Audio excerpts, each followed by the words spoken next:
Hello and welcome to the McBride Experience. My name is Jake Knight and I'm joined by co-owners of McBride Custom Homes, Aaron and Jay. How are we doing today, guys? Doing great. Yeah, doing well. Yourself? Excellent. Doing very well. Thank you. So as we're rebooting this podcast, we've adjusted the name to the McBride Experience. And we want to start with something a little bit different. You guys do this at your team meetings. You have everybody kind of go around the room talking about what's something that's good that's happened. Could be in the past week, past day, past year. So we'll start with that. And Aaron, I'll start with you. What's something good? Something good. Summer is finally here. It seemed as though winter dragged on a little too long this year, unfortunately, but we are so happy to have summer here. One of the highlights of my year is just the activities that summer brings in northern Michigan. So really looking forward to that. Nice. Yeah, the leaves are coming out. There's like a hue of green on the hillside. It's pretty nice. Jay, what about you? What's something good? Well, we had the opportunity to undergo a house construction for our personal home, and we successfully concluded that last month. So we're pretty happy about that. That's pretty awesome. And spoiler alert, we may be recording this in one of the rooms of that location. So that's awesome. Well, nice guys. Thank you for sharing that. Something good for me, something good that's happened is also summer. I'm pretty tired of winter, so I'm looking forward to the nice weather in the spring/summer and some golf. That sounds pretty great. Speaking of golf, one of the topics we wanted to talk about today was actually the sponsorship that McBride is doing for the Great Lakes Championship at the Heather. So this is a pretty special event. It's taking place in June, the 9th through the 15th. So you guys are major sponsors for this event. So what was the aha moment that convinced you that McBride should take a lead sponsor role at this inaugural Great Lakes Championship at the Heather?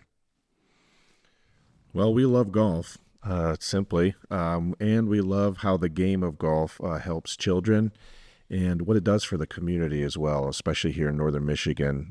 Personally, I've benefited from one of the programs myself when I was a child. And so it just seemed as though that was a natural fit for us to be part of something like this. Okay, awesome. Didn't know that. That's cool. What about you, Jay? Yeah, same thing. We always look for opportunities to strengthen our relationships in our community and advancing young professionals. And this is part of that. So when it come to our attention is we didn't really have to ask each other. You know, if we were going to do it, it was going to be done. That's really neat. Very nice. So then how does investing in an LPGA pathway event align with the long-term vision you both have for the McBride brand? Aaron, I'll start with you. Okay. Simply, we love the community, our community here. We consider northern Michigan really to be a hidden gem.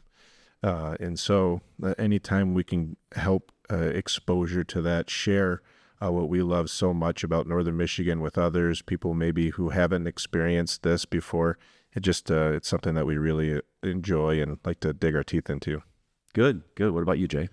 Yeah, the amateur pathway, it looks for new talent that come into the sport. They grow people, the brand. We have that same vision, so we're actively involved with that vision, and building trades in our area is super important to us. So to me, it aligns with what they do is how we go about our business too. Well, that makes sense considering that your brand, McBride, has been around for 40 plus years, right? So that aligns with that long-term vision that has already been established. Good.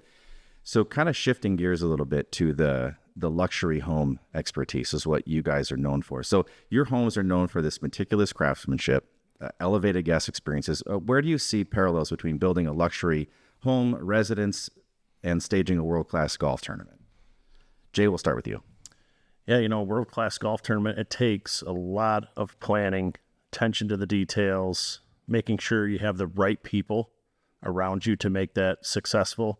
It's no different when we create an elevated guest experience or client experience with building a home. It takes a lot of planning. It takes the right people. It takes the attention to details to make that client experience. Perfect. What do you have to add to that, Aaron? In addition to that, there's long-term benefits. When you finish a project for a client and they get to move in, and their family gets to experience that now, and they get to grow together as a family, and it's something that they enjoy for many years to come, and they build experiences and memories in that. In a similar way, being involved in something like this, we we hope that will be the end result, where it brings people together and they get to have good experiences and memories that will build on their relationships for many years to come. Fantastic. So many of your clients are passionate golfers, as you both are passionate golfers. How does sponsoring this tournament deepen that lifestyle connection you already have with your clients? Sorry, I'll just jump right in. Go for it. One of our core values is that we care. We view our clients as our friends. And so one thing that brings friends closer together is the experiences that they share together. So golf certainly does that, and especially being able to experience a wonderful event like this, we hope just strengthens our relationships. Jay? Yeah, to go with that, anything in life you share the same passion in, that it draws you closer, right? You gravitate to those ones that share that passion. So helping develop amateurs and the sponsorship, it's just naturally going to gravitate us to those clients. Good. And golf's one of those fun things where you can celebrate the highs and also the lows sometimes, depending on how your swing goes. What about, let's talk a little bit about community and youth development. You both kind of mentioned this aspect of this, but this First Tee Junior Clinic on June 12th, why was youth golf a non-negotiable piece of your sponsorship package? And I know, Aaron, you talked about this a little bit, but you just go into this a little bit deeper.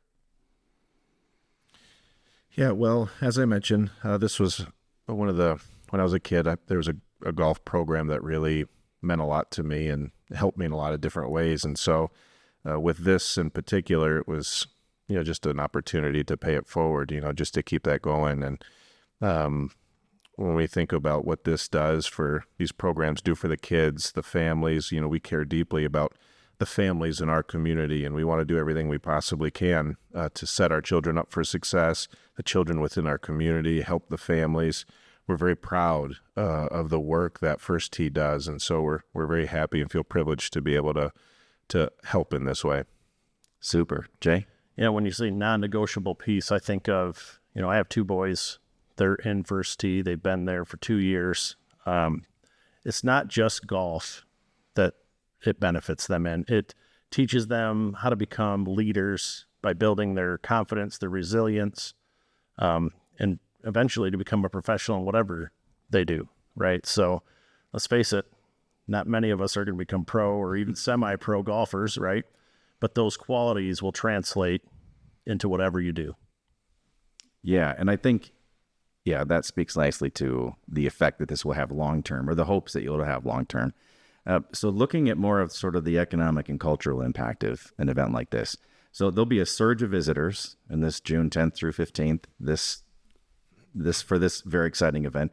What kind of economic ripple effect do you see for local hotels, restaurants, shops, and why is that important to McBride? Jay, maybe you could start. Well, anytime you add hundreds or thousands of visitors to an area, especially a small area, the restaurants, the motels, those are small businesses that a lot of times rely on those visitors to stay in business. So it's important to us. We ourselves are small business, so it resonates with us that we need this in our economy. Good. Aaron? Yeah, we really view ourselves as a community company. As you mentioned, we've been around in the community for many years, and the community's always been a priority. And so when we look at the local businesses that we have here, we're just so proud of the business. I mean, we're not a huge town, but I feel what we have, we're super proud of. We love the local businesses, the variety that we have. And so to see all of them get a shot in the arm, so to speak, as far as activity, we just hope that, that helps them to thrive. And so just to have a chance to support that and help them grow is important to us. Well, and clearly that importance shows because of your investment in this event and everything surrounding it. So beyond the dollars, what legacy do you hope that this Great Lakes Championship leaves on the Northern Michigan golf culture? Aaron? I guess maybe I could put it this way. In 2019, my wife and I got to visit Patagonia in this little town nestled up in the mountains called El Chatan. It was a place where people would go to sleep, they would eat, and they would hike in the mountains. And I remember one day we got done hiking, we went to this restaurant, At first it was quiet. Everyone was tired. They had just been hiking all day. And then before you knew it, something special started to happen. And all of a sudden we looked around and these people started talking to each other. We saw people from all over the world. And it was obvious that before today, they did not know one another. And yet here they are. It's getting louder and louder. They're starting to talk to one another, starting to share that same passion for natural beauty, for what they had experienced that day with perfect strangers. And that was special to me. My wife and I could hardly even talk to each other. It got so loud. And when we left that restaurant, we felt a little closer to everyone there, even though we didn't know them. That was a special memory for me. And in a similar way, we hope that this event and our great game of golf really brings people together like that. After you play around, there's a little buzz about that, and you go to the clubhouse, maybe have a drink or a bite to eat, and you're talking about it, and there's others there, and it's that similar kind of thing. And we just hope it brings people together in that same kind of way. Well, that's a cool story. Thanks for sharing that, Aaron. Jay, what about you? Well, I do not have a cool story like that, but I think with things like golf, it's a great sport to teach life lessons. Humility is what comes to my mind. Why do I say humility? We all know the birdies, the chip-ins, the long drives, those are the glory shots. But what happens when it's not going right? When you're missing a hit, you're not making the putts, maybe you're razzing from your friends. How do we handle it, right? Life lessons. That's the culture that I hope it brings the young people, is how to handle things in life, not just in a sport, but when they come at you in business or just everyday life. Excellent. So let's look ahead to this week's experience. Which part of the tournament week are each of you personally most excited about, and why? Aaron? For me, it's, there's several things, but I think the junior clinic is what I'm looking forward to most. There's something infectious about seeing the joy on children's faces when they get to experience this event, and getting instruction from the pros, and just that whole, seeing that play out. I don't know. It's just a heartwarming thing to see that in the children's faces. And so that's a highlight for me, being able to interact with a lot of different people, maybe establish some new connections. And of course, playing with a pro, I mean, what's not to like about that? So looking forward to those things in particular. Fantastic. Jay? Yeah, along with that, it's looking forward to meeting a variety of different people that even sponsor the event, right? Like, we have a great community, and usually our community is one that rallies around events like this. So to see the support that's going to happen for this event is pretty cool. I'm confident that our community is going to support it well. And usually when we have events like this, it's memorable in our area. So looking forward to that. Good. So then, thinking about your investment in this event and looking more at the metrics, what are you going to be looking at? What metrics are you going to watch to decide whether this partnership is meeting your expectations? Because it's a big commitment. It's a big event. What are you looking for, Jay? The experience. I'm excited to hear the positive feedback that we get from the community, right? We look forward to the experience our clients have with us. So events like this, it's all about the experience. If they have a bad experience, is it going to be talked about? Probably not, or maybe in a bad light, but these positive things, these experiences will bring a good light to the community. Cool. Aaron? Yeah, I appreciate what Jay said and agree with that. In addition, I think about relationships. It's hard sometimes to have a metric for relationships, right? But more than the beautiful projects that we do, it's the relationships that we're most proud of. And so that's what we're going to be looking to establish, some new connections, strengthen some relationships that we already have and cherish and appreciate. And so being able to kind of take a step back after and say, hey, how did that go? Were we able to meet some new people? Were there some good experiences that we're able to take away that would strengthen our relationships? So those are some of the things we're really looking forward to and hoping gets accomplished.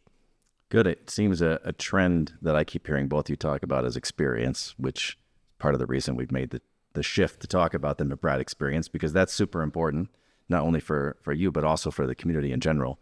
So thinking about you're hosting this event, how might insights from hosting this event inform how you design golf-centric amenities? Things like golf simulators, short course concepts. Have you guys thought about that for any future McBride projects, What are your thoughts on that, Aaron?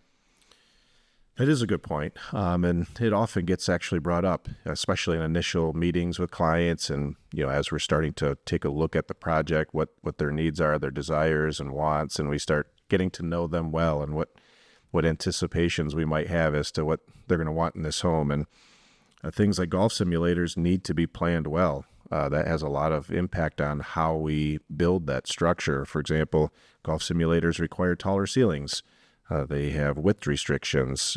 I doubt that everyone in the house would want to hear, that play, the ball being hit many, many, many times over again while they're trying to watch a movie upstairs, for example. Sure. So, soundproofing and so many other things. So we really have to think about how to best, utilize those things in a home so that it's not interrupting others, but, making sure that experience is enjoyed by all. Yeah, thoughtful. Jay? Yeah, to go along with that, 3 to 5 months is usually what we get for golf season in northern Michigan. Right. So if you're a resident here and you have anybody that's a golfer, to keep your swing going, you need somewhere to hit. So we've seen it more and more, the requests for golf sims. They're more affordable now than they used to be too, which helps. And like Aaron said, designing the spaces around them is key. But there's a lot of them that can fit in just about any space. So it's something that we've definitely implemented into our company as a thing to think about. Right. So that is new for us too. Has there been any, and this is a question, we didn't talk about this beforehand, but is there anything that you'd love to do on a project when it comes around golf, the experience? Is there anything that you think would be really neat if somebody was to do that at their home or their property? Anything that's kind of wild or interesting that you've been thinking about? Jay or Aaron, I'll leave it, either one of you. I think doing a little short course on somebody's property would be a pretty cool thing. I know there's been a few to do it around here, but that's a pretty cool project. And as far as an interior thing like that, there's a project right now that we're on that I'm just my wheels are turning, that just kind of a similar vein as the TGL, right? So having this putting area inside the course. So there's the screen, there's the simulator, but then having another putting area that is realistic, something that you can really work on your putt game on. And so just the logistics of that, it would be great to kind of play with that a little bit more.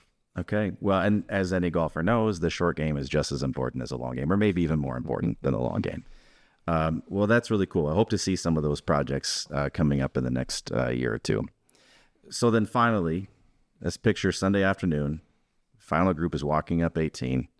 Junior clinic. Kids are stationed on the ropes. Your logo is everywhere. What do you hope spectators feel in that moment? It's a good question. Joy. I love to see people enjoying themselves personally. I hope the pros, I hope they feel supported to continue reaching their career goals. I hope the kids are inspired, motivated by what they had just experienced and enjoyed. And I hope the rest of us walk away feeling closer to each other, having experienced this wonderful event together. Nice. Jay? I think of pride, of accomplishment of an event like this in our small town, small community, but also what it takes to get down to these final moments coming to the 18th hole. Call it maybe the Jordan effect, right? Mm. We've all done that as kids, maybe shooting a basketball on court, going to take the last shot. Do you have the nerves? Do you have the composure? That's the things I think about when I watch sports. Cool. Very cool. So anything final you want to say about the event you guys are sponsoring this coming up? We've kind of talked about lots of things. Any key takeaways you think are important for anybody listening to take note of? I think the key takeaway for me is, get involved. Get involved with these things. If you can sponsor them, do it. You won't regret it. It's great to be able to get these kids involved in things like this for their life to come. Yeah, similarly, don't hesitate. It's not just a one-day thing. So there's a lot of opportunities to get involved. And so we have confidence that this is going to be an amazing event. So it's going to be a great experience. And so, don't hesitate, take advantage of it, get involved, be there and enjoy it with us. That's awesome. So the website you'll want to check out is thegreatlakeschampionshiP.com. We'll put a link in the show notes. There's opportunities for volunteering that people can do. There's tickets available still to come to the event. So We hope if you've listened to this, you'll take a second to visit that website and see what you can do to support it or get involved. So thank you, guys. All right, let's shift gears again. You mentioned this a lot, actually, and throughout your guys' comments on this particular event, but community is super important. So we'd like to end our podcast kind of just talking about something in the community that you've either been to, you're looking forward to, something that gets you excited about the community that we live in. Either one of you can go first. We always do the HBA home show. The community shows up. They do a great thing with the college. We've got an opportunity to support that as well this year and be able to hand out awards for that, for the community's involvement with building the trades, which is very important to us as we're in the trades, but we find it's important for the future of construction. So that was a pretty cool thing to be involved in this year. Yeah. And looking forward to what events are upcoming. We've talked a lot about how the kids will benefit from this event, thinking about the work that MANA does. We're working with the Northman Den Polaris and doing some things with trying to help kids with needs. And so really looking forward to helping them with some new initiatives, some new programs that are up and coming. So we're looking forward to them really kicking off in the fall. And so we've got a lot of work to do to get to that point, but we're super excited about all the different activities. So many in the community are concerned about children, about our community, what we can do to improve it, and so that we can make the lives of everyone enjoyable and just improve everyone's position here. Nice. So some very lofty goals for the community, but obviously you're putting your money where your mouth is. You guys are investing and supporting the community that you work and live in, and that's excellent. That's what we need, and especially in smaller communities, you need the investment of local companies, those other small businesses to help, because, as you said, it can be seasonal. Everybody needs the support that they can get here. So, well, thank you, guys. Appreciate your thoughts on today's episode. Again, my name is Jake. I've been joined by Aaron and Jay. This has been the McBride Experience. Thank you. Until next time.